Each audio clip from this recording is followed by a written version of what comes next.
It's day 2 for the new Democratic ticket on the campaign trail as Vice President Kamala Harris and her new running mate, Minnesota Governor Tim Walz, speak to voters in states that could decide the 2024 election. Meanwhile, the Republican nominee for vice president wasn't too far away. Senator J.D. Vance makes his case for the Republican ticket in the same states his rivals are visiting. But first, President Joe Biden sat down for an exclusive CBS News interview, his first since announcing he would no longer seek a re-election. Our Weijia Jiang and Robert Costa, who did that interview, are both here with me in Washington. Great to see you both, covering all angles of this campaign. Bob, I want to start with you because you just sat down this afternoon with President Biden in the residence, as we saw in that clip. I want to play a little bit of sound of your interview. Are you confident that there will be a peaceful transfer of power in January 2025? If Trump wins, no, I'm not confident at all.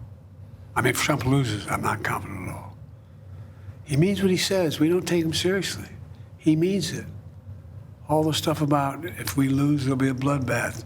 Have to be a stolen election. Look what they're trying to do now in the local election districts where people count the votes. They're putting people in place in states that they're going to count the votes, right? You can't love your country only when you win. You can't love your country only when you win. We've heard him say iterations of that before, but I'm curious what you make of that exchange and any other thoughts you have from this interview. Great to be with both of you. Pretty serious comments from President Biden. We talked about democracy in the course of our conversation today. And it's 7 years ago this month that Charlottesville, the white supremacy march, happened. That was a moment in time that pushed Biden to think about running for the presidency in 2020. Ultimately, he runs and wins, as we all know. But to hear a sitting president of the United States sitting in the White House and say publicly that he's alarmed about the state of American democracy and he's not confident that there will be a peaceful transfer of power if the Republican nominee wins is, relatively speaking, an historic statement, a stark statement, and it reflects where President Biden believes this country is at a crossroads in terms of democracy and politics as former President Trump moves closer to the White House. He believes Vice President Harris is in a strong position. He voiced full support for her in our interview. At the same time, he kept coming back to his concern about the country, about Trump, and about American democracy. And my takeaway as a reporter is that this is a president who, at this stage in his term with 5.5 months left, is sounding the alarm for the country about his view of the fragility of American democracy. Yeah. Well, I was just going to say his concern about the threat to democracy has shaped so many of the most important decisions in his political career. Yeah. He initially said he was going to be a transition candidate to get through Donald Trump. That's why he ran in 2020. One main reason why he decided to run for re-election was, again, because of this fear that democracy was at stake. It is the same reason why he ultimately stepped down, which he expressed from the Oval Office. And he said, you know, this is about saving democracy. And that is more important than anything, including personal ambition. So this is a very important topic for the president, something that guides him through his days. And as you say that, you know, Kamala Harris has, you know, the ticket has been announced. Kamala Harris announcing Tim Walz yesterday. You both have covered this campaign. I mean, the enthusiasm that we saw yesterday for this ticket has been something that has been lacking for Democrats for the past couple of months as they figured it out. Bob, I'm curious, as you talk to the president, he's supportive of this ticket, of course. But any other kinds of insights into his decision not to seek re-election after all? Well, the full interview were on CBS Sunday Morning on August 11th, and he did voice support for the ticket. He's going to be on the campaign trail, no doubt about it. And what's interesting is in that clip, you hear him talking about not just Trump as a threat in his view, but he believes Republicans across the country who are aligned with former President Trump are preparing to contest the election if Trump loses and to have a real forceful presence in terms of certifying the election. When President Biden was inaugurated, he had a line in his inaugural address. He called it a winter of peril. He believed the country was not only suffering from a pandemic, but was suffering from a collapse of democratic institutions, the democratic process, because of what had happened on January 6th, just days before January 20th, 2021. And now, 3.5 years later, you have the president sitting in the White House today saying, I'm worried that if Trump's defeated by Vice President Harris, and as you said, there's a lot of momentum, it seems, behind her campaign, just announced her running mate.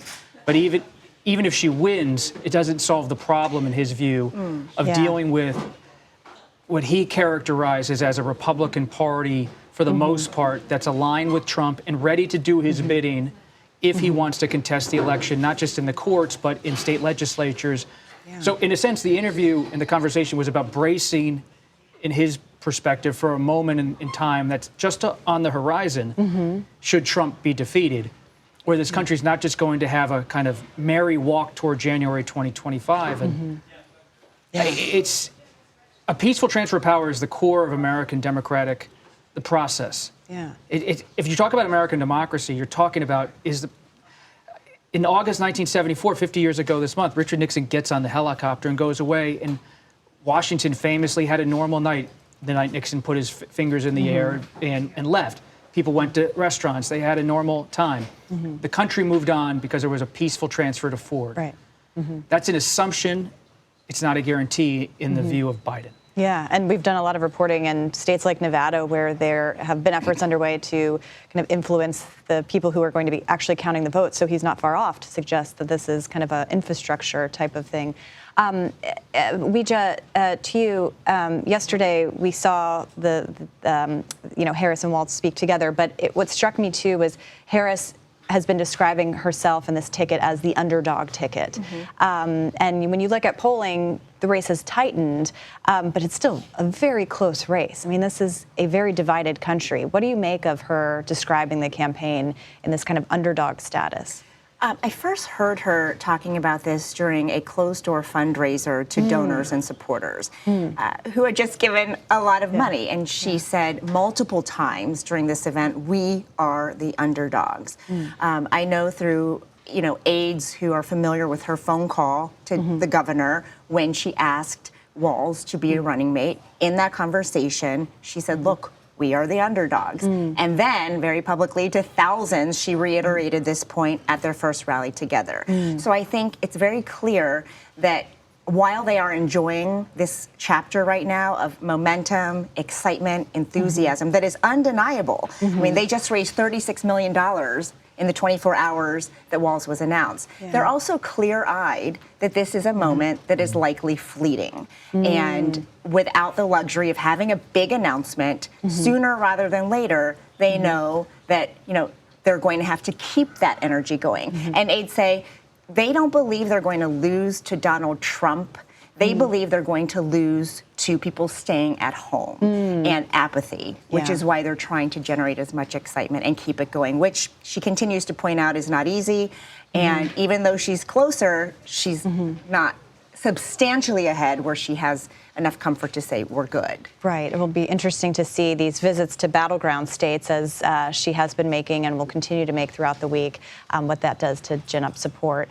Bob and Weijia, thank you so much, as always, for your reporting, and we'll look for more of that interview on Sunday morning, as you mentioned, Bob.